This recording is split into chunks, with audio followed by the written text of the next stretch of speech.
So all hell broke loose at a House committee meeting, and I see a whole lot of people today trying to figure out who to blame, who to point fingers at, when clearly Marjorie Taylor Greene is good at one thing, and that's being an antagonist. Marjorie Taylor Greene is a heat seeker, and she knows how to draw heat. She knows how to muddy the water and distort the argument and throw out insults because she actually has no real ideas of substance, and when you have no real ideas of substance, you resort to bullshit like this. Take a look. I'd like to know if any of the Democrats on this committee are employing Judge Merchan's daughter. Please tell me what that has to do with Merrick Garland. Is she a porn star? Oh, Goldman. That's right. He's advising. Okay. He's advising who? What? Do you know what we're here for? You know we're here about AG. I don't think you know what you're here for. Well, you the one talking about. I guess I think your fake eyelashes are messing up. No, what you're ain't reading. nothing. Hold on. Listen. Order. Mr. Chairman, That's beneath would even you your please history. regain That's beneath order even of your you. committee? Order. Please. There's a point of order. We have a point of order. Mr. Lynch, state your point. So yeah, that's MAGA's platform now. Just make fun of someone's appearance when you got nothing else. But AOC was not having it. Take a look. I do have a point of order, and I would like to move to take down Ms. Greene's words. That is absolutely unacceptable. How dare you attack the physical appearance of another person? Are your feelings hurt? Her words down. Aw. Oh, girl, baby girl. Oh, really? Don't even play. with Baby me. girl? I don't think we are so. going to move, and we're going to take your words down. I Thank you very second that motion. So who will have to pay us? Okay. All right. We're suspended. Now, I truly applaud AOC for standing up for Jasmine Crockett, but if we know Jasmine Crockett at all, we know one thing. She doesn't need anyone to stand up for her or speak on her behalf because she has the kind of fire and the kind of drive that this side of the aisle needs so bad, especially during these times when we have those heat-seeking missiles coming at us. We have to give it back to them, and man, does she lay it in. Take a look. Green for 4 minutes and 21 seconds. Mr. Chair, point of order. Who's? It's me. Ms. Crockett. I'm just curious, just to better understand your ruling. If someone on this committee then starts talking about somebody's bleach blonde, bad built butch body, that would not be engaging in personalities, correct? A what now? Chairman, I make a motion to strike those words. I don't think that's Hold on. I'm parliament. trying to find clarification on what quality. Chairman, motion to strike I had no those idea words. what you just said.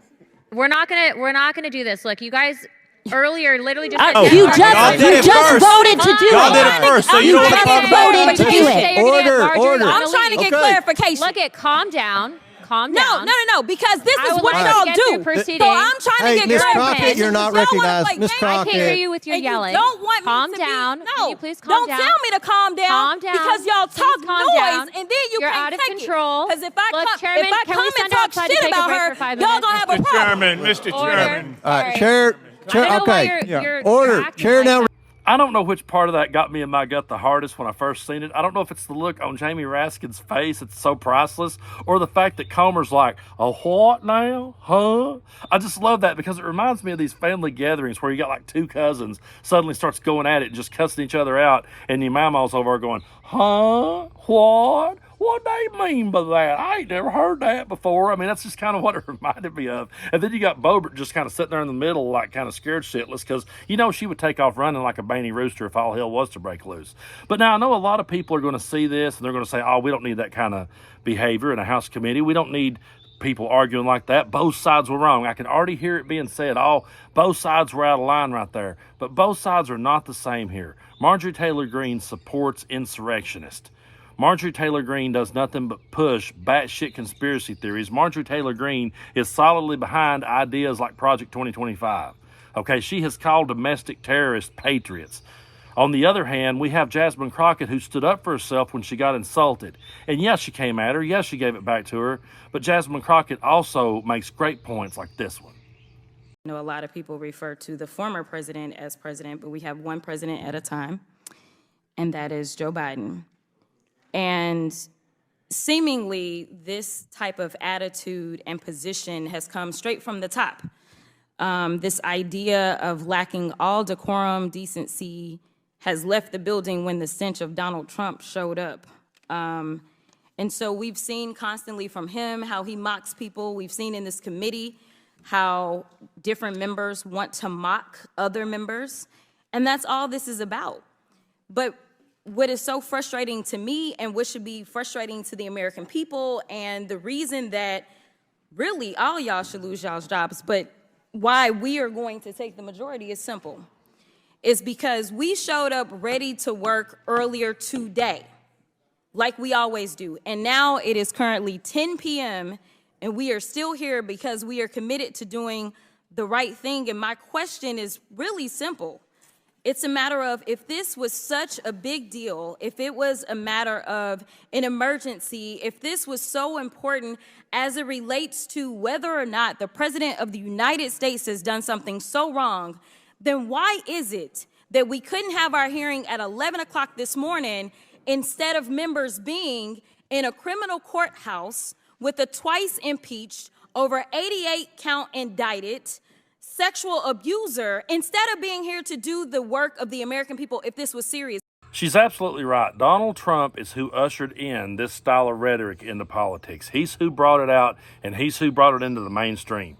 People can point the blame all day, and I've saw clips of Fox News trying to blame this on Joe Biden. I'm not even going to waste our time looking at that bullshit, because we all know exactly where this type of rhetoric comes from, and we know who Marjorie Taylor Greene, Lauren Boebert, Matt Gaetz, all of them, we know who they're imitating and who they're borrowing from when they come out throwing insults like that. You didn't see this kind of thing before Donald Trump. I mean, yeah, you can point to cases like when Dick Cheney told the guy to go fuck himself.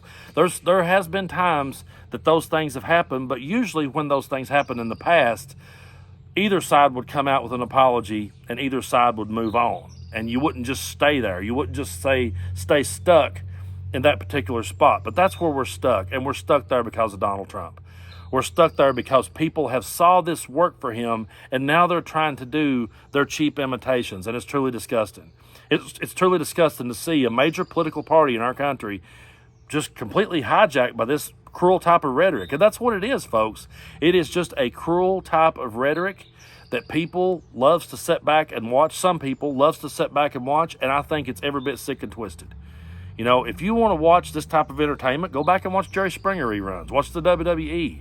You know, if you want to see some guy get stomped by a bull, go to the rodeo. But that's not what American politics was ever supposed to be. It wasn't supposed to get to this point. We weren't supposed to be here. Because now we're not discussing the ideas at hand, because we have rhetoric like that happening every day. And like Jasmine Crockett said, we showed up here ready to go to work for the American people. We've been distracted by all this bullshit. That's what's going on, and that's what they want to happen, because they're just trying to make their rich friends richer, and they're trying to force their way of life onto everybody else and trying to take away rights from everyone who they disagree with. That's what they're about now.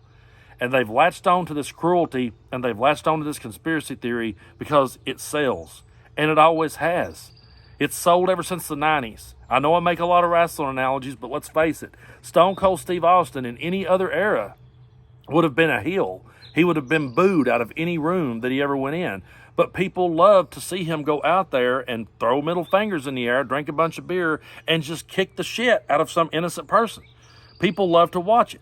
Well, I like to watch it too as far as professional wrestling goes, but I don't want to watch that in the political arena. I don't want to see one side become infected with that to the point that that's what leads their party, because you know they're not going to get anything accomplished. So we're always going to be sitting here fighting that type of rhetoric. Anytime we're faced with a serious problem that we all need to put our heads together and fix, we've got that to deal with. We've got the Marjorie Taylor Greenes walking in there dressed to the hilt to seek heat, dressed to the hilt to agitate and get everybody worked up and to muddy the water. They do that because they have no new ideas. They have no solutions. They only want their way of life to be imposed, and they're only loyal to Donald Trump. But what are they going to do after he's gone? What are they going to do long after Donald Trump's gone? Who's going to pick up that mantle and try to run with it? Are we just going to always sit back and let them just keep going lower and lower and lower? Or are we going to finally stand up? Where are the reasonable people on the Republican side of the aisle? I know they're not all crazy. I know there's a couple out there like Liz Cheney, Mitt Romney. There's a couple who are speaking out and starting to say things. More of them needs to. And all the moderates and independents still sitting back on the fence looking around. Listen, I understand you not wanting to be affiliated with a political party. I felt that way too when I first started off. I used to feel the same way. I was like, well, I don't really want to be associated with either side. I would rather be in the middle. I totally understand it. But we're at a point right now where I can't see how we can be in the middle anymore. I just can't see how because in my mind, it's like, okay, I'm going to step over here to the left with Joe Biden because he's rolling up his sleeves and going to work for this country. I don't want to be associated with that in any way. So when our side screws up, those of us on the left, when we screw up, we'll just take it on the chin and I'll sit here and I'll own it. And I'll say, you know what? We really screwed up right there. But I would much rather let everyone know that I'm not in the middle on this. I'm not sitting on the fence. I'm over here looking back at Donald Trump, looking back at MAGA every day of my life, and I'm calling that bullshit out for what it is. And I will be as long as I'm sitting here in this chair.